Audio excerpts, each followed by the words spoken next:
Welcome to Days at Dogwood Canyon, a nature podcast brought to you by Dogwood Canyon Audubon Center in Cedar Hill, Texas. This is a podcast that will take you into our 200-acre wildlife preserve in the heart of the DFW Metroplex. Take a quick weekly break with us and get outside with the fresh air, the trees, and of course, the birds. My name is Kiersten, and I'm Center Coordinator Community Programs here at Dogwood Canyon Audubon Center.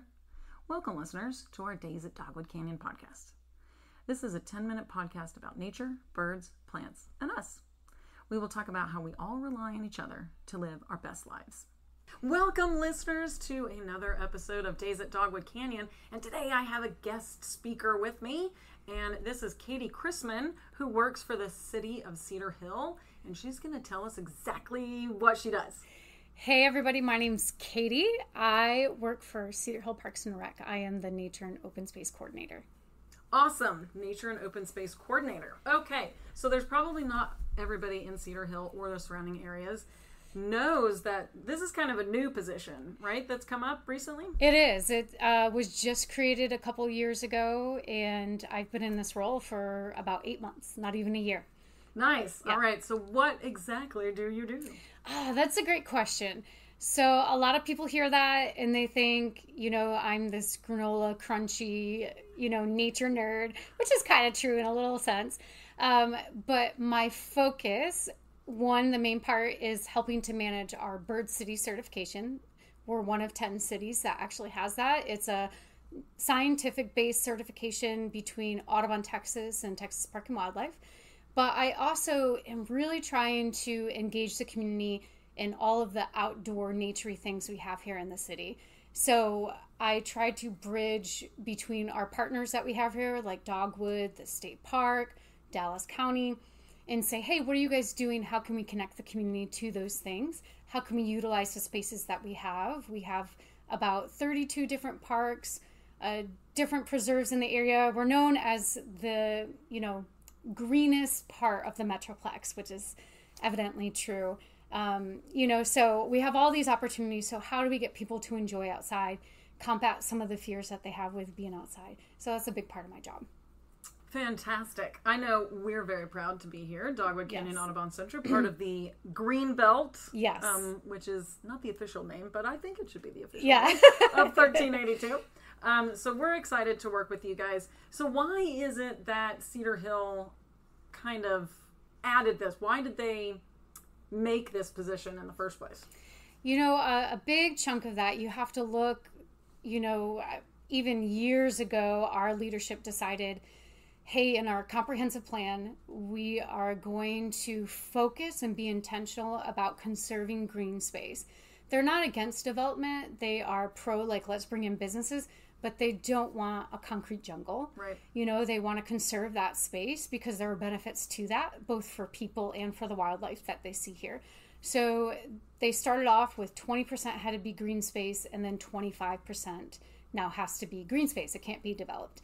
And so they're looking at that and they're like, wow, we need someone to come in that can help focus on bringing all that together for people, kind of wrapping it up with a bow, but helping to have people have someone to connect them with that, to bring together those partners and be like, hey, we're offering this, we're offering that, bridging those gaps between the community and nature that are out there. Yeah. With, having so much green, there are a lot of things that come with it. There's wildlife, people have sometimes concerns with those things, getting out, how do you enjoy that? How do you access the state park, things like that. So they wanted someone to be able to come in and help foster that appreciation, cultivate the care of those things within that. So that's kind of where that heart came with that.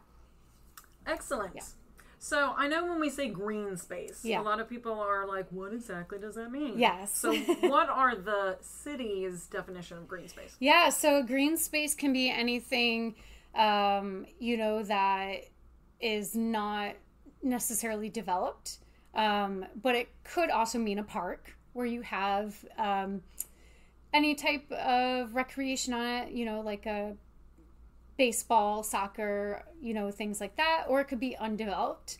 So like our preserves that we have, the Singleton Preserve, the Audubon Center, things like that. So there's varying levels of green spaces that are out here for people to enjoy. It just depends on how much enjoyment and how much access you can have to it. Okay, so cool. So it does mean you're looking at places that are easily accessible. Like you said, like a baseball park. Yes. So people that are interested in going out and being outdoors, but not necessarily being in a forest. Yeah. There's some people that are like, hey, I'm okay with going to play soccer with my kiddos. Yes. You know, I might want to go to Virginia Weaver, which has a beautiful, I forget what you call it, playground. Thank you. and the lagoon is over there. And they're like, I'm okay with that. Or maybe they want to walk on the Balcones Trail, which is right outside here at Dogwood, which is also very beautiful. And then you may have some people that are like, I want to get lost in the woods.